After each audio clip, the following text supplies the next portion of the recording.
Good morning and good afternoon, ladies and gentlemen, and welcome to part 4 of our series on personal finance and budgets. And a quick note, if you're watching this video for the first time and you're not a part of my classroom and you haven't been a part of the series, this is an overview of the Dave Ramsey financial piece, but it's kind of brought down to business leadership for middle school level. All right. So all the information I present is not my own information, although I might interject some of my own ideas. Okay.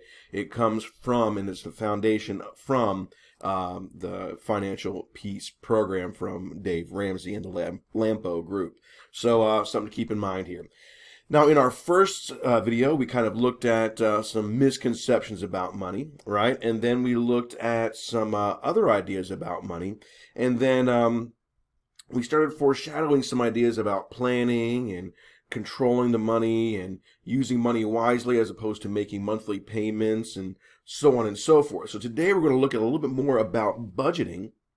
And it was hinted at earlier, and this will hopefully set you up for the next video where we actually look at what a budget consists of. Okay, so here we go. Let's get this thing started.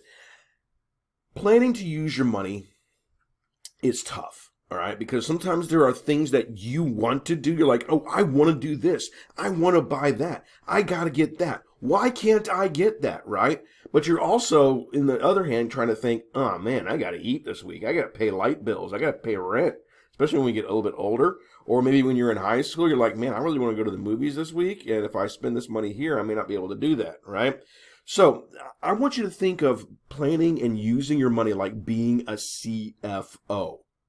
What's a CFO? Well, it's not CFO, okay? It's CFO, which stands for Chief Finance Officer.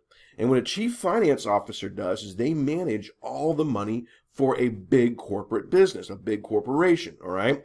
Or even a smaller business, depending on the size of the business, all right? So usually you'll have a CFO. Now, the CEO is the Chief Executive Officer, right? Here's the person who's running, or that person is running the business, and the CFO is managing the money from the business. Now, sometimes the CFO is the CEO. Sometimes they're two different people, all right? It really depends on how the business is set up, right?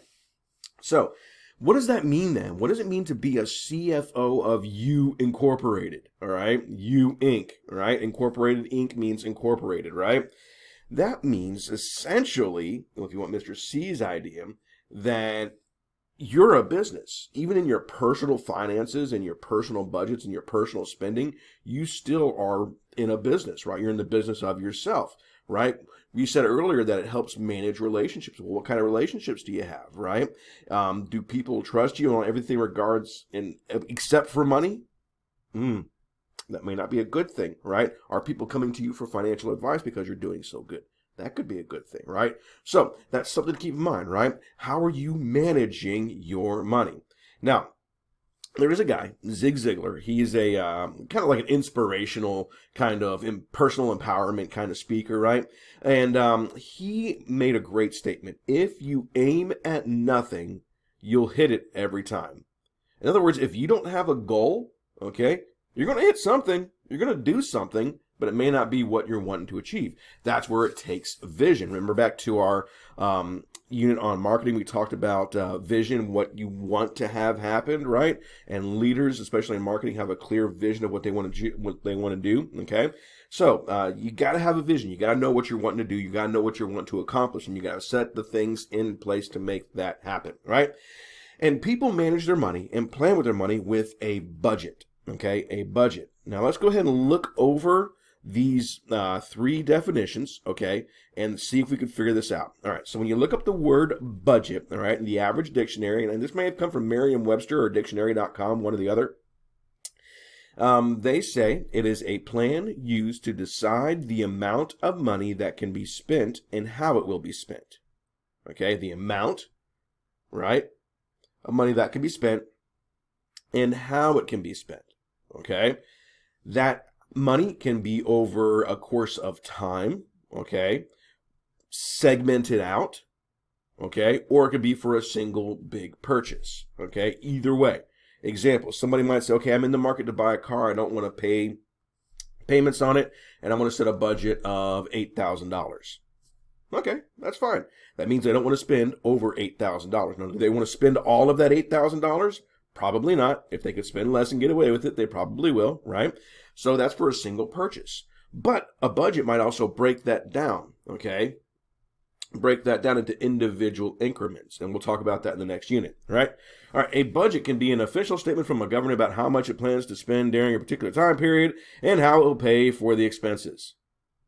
Well, there you go, right? From the government. Now, can't we take the word from the government and put that word into from you? An official statement from you about how much you plan to spend during a particular period of time and how you will pay for expenses? There you go. All right. And then to make and follow a plan for spending your money. All right. To make and follow your plan. In other words, you're creating, I'm budgeting today, that you're making the plan. All right. So that's two nouns and a verb. All right. Now, the cool thing about a budget is a budget tells you where your money is going to go as opposed to going, where did all my money go, right? In other words, let me repeat that. A budget tells your money where to go instead of you going, where did all my money go, right? Didn't we see that back into our original first video that you control the money? It's what you do with it. The money doesn't have a mind of its own. It has no conscience. It has no morals. You're the one that has the responsibility to regulate the money, right? You are the chief financial officer. You're the one who creates the budget and sets the side and makes the plan and then gets to follow it, right? Now, budgets are really cool. They could be weekly, okay, a weekly budget. They could be bi-weekly or every 2 weeks. They could be semi-monthly, okay? They could be monthly. They could be bi-monthly, all right? Semi-monthly means like half of the week or half the month, like the 1st and the 15th of each month, okay? That's semi-monthly. Mr. C, why isn't it 2 weeks? Well, if you ever looked at a calendar, 4 weeks don't necessarily always equal a month. It's like a month plus an extra third. 4 weeks plus an extra third, okay? There you go. They could be quarterly budgets. They could be 6-month budgets. They could be yearly budgets and so on and so forth, right? Depends on the business, right? My recommendation, okay, depending on your budget, is either setting a bi-weekly or semi-monthly or monthly budget, okay, depending on how you get paid, okay? Pretty simple. When you get your first few jobs, you might be paid on the 1st and the 15th of each month or the 10th and the 25th. Or every other Friday, okay? It really depends. You got to make that set aside, and you got to figure that out on your own, all right? All right, so there's a lot of people that don't like budgets, okay? And they don't like the idea of controlling and regulating the money and making a plan for it. And what they'll say is, I don't like budgets because they're too constrictive and restrictive, and I just want to use my money for whatever. Well, okay. Well, think about the personality habits that we talked about last class, right? Doesn't that sound kind of like the free spirits where they're just like, I don't really want to, I just want to use it whenever, and I pay my bills on time anyway, so it's all good, right? But then again, you got your nerds, right, who might be, it's got to be carefully analyzed and 8 pages long, and everything's got to be detailed down to the extreme penny. Again, all right, you got to think, okay, budgets, what's the purpose of it, right? Some people say it's too constrictive, it's too restrictive. They say it takes away from spending freedoms, all right? But I really want a PlayStation 5 when it comes out. And if I don't get the PlayStation 5, I'm just going to feel like I'm robbing myself of fun and entertainment. Well, look, if you want a PlayStation 5 and it's that important for you, then put it into the budget, all right? Save up for it and then buy it when you're ready. Plain and simple, right? You get to decide how the budget's going to be used, okay? Pretty simple, all right? Now, budgets can be abused, okay? Budgets can be abused. Oh, no, we can't get that extra ice cream this week because that exceeds our grocery budget by $5. Not going to do it, no. Well, then you're abusing the budget, right?